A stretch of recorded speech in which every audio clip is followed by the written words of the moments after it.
Don West has probably been on my mind and yours Very emotional weekend.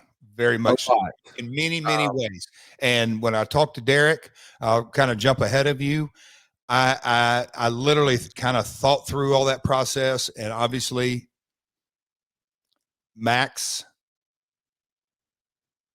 and the fallout.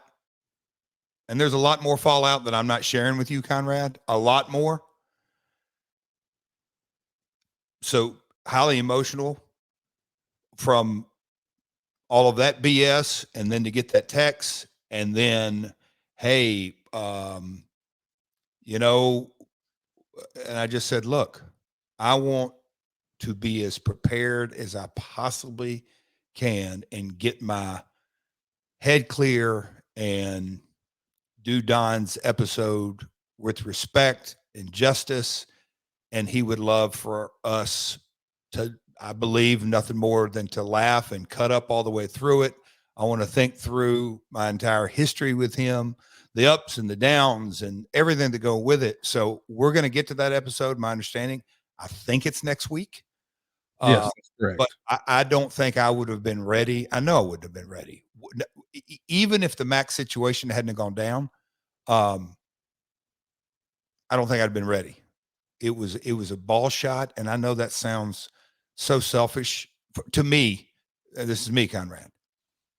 I am elated that he's no longer with us because he's out of pain. Mm-hmm. It just, that last FaceTime call, I did the FaceTime in my office, and my picture's over here to my right and left and over on that wall. I FaceTime, and Don gave me 1, 2, 3, 4, 5, 6, 7 things hung in my office. He did. And yeah, I just lost my train of thought. You did a FaceTime with him, and me and you talked afterwards, and I said, or you text me, and you said, I just FaceTimed with Dawn. And I said, how is he? And you said, ready to meet his maker. Yeah. And I don't know what I expected, but I didn't expect that answer. You and I are both guilty sometimes of being delusional optimists. Mhm.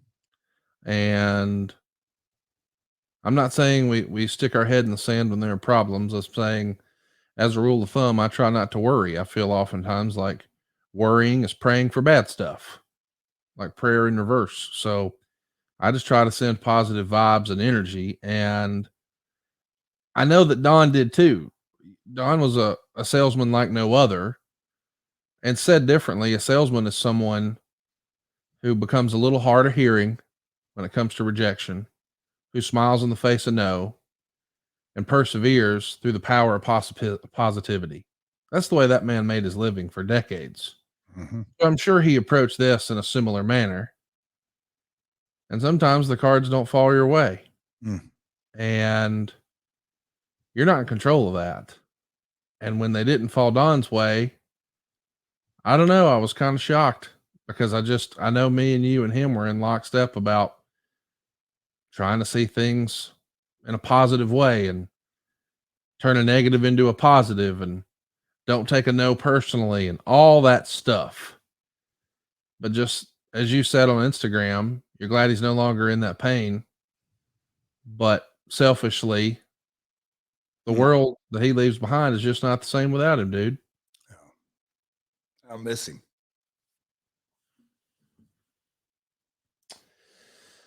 A genuinely nice man who loved his family, who loved his wife, who approached all of his work with a passion. He worked with us at StarCast every time except the last time because he couldn't. And it's not like he needed that gig. He didn't need the money. He didn't need to travel from wherever he was to wherever we were. He wanted to because he loved it. He loved wrestling. He loved people. He loved wrestling fans. He liked selling. Mm. He liked making deals. He liked just the enthusiasm he brought to everything he did was infectious. And whenever we would put together our little staff list at StarCast of who wants to do what, there was always almost like a waiting list of, and so would really like to work with Don. Everybody wanted to work with Don. Mm-hmm. And I just think about that and what a compliment that really is. Because most people approach work as something I got to do. But when you were working with Don, it was something you got to do. You didn't have to, you wanted to. And instead of it being, oh man, I'm stuck at work, you were happy to be there because you were doing it with Don. You knew you were going to laugh. You knew you were going to have a good time. I'm sure that Don went through tough days at work too, but boy, he didn't let everybody else know it all the time. Never. He had to turn that negative into a positive, and what a compliment that is to a human being. And we'll get into so many stories when we do it. But as you say that,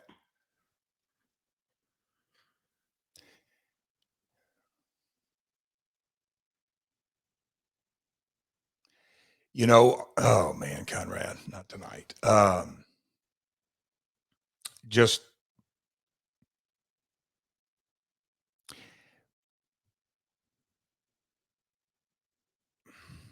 and this is where the kind of stuff that everything you just said is so true. But and you probably can. I know you can. You will be able to relate to this because you lead a company of in your office X amount of folks, but in your extended HTL family, I mean, lots and lots and lots and lots. Don hated excuses. Mm-hmm. Absolutely despise excuses. He would work his ass off. He would work as much as it took. I remember Don have a towel over his shoulder, sweating his ass, all this. But at events, everybody wants to leave and get on the road to the next town. And Don's had the mentality, I'm going to make sure that every single fan gets everything they want. Now, folks see his brownback specials and the video stuff and all that kind of stuff, and obviously the commentary stuff through the years.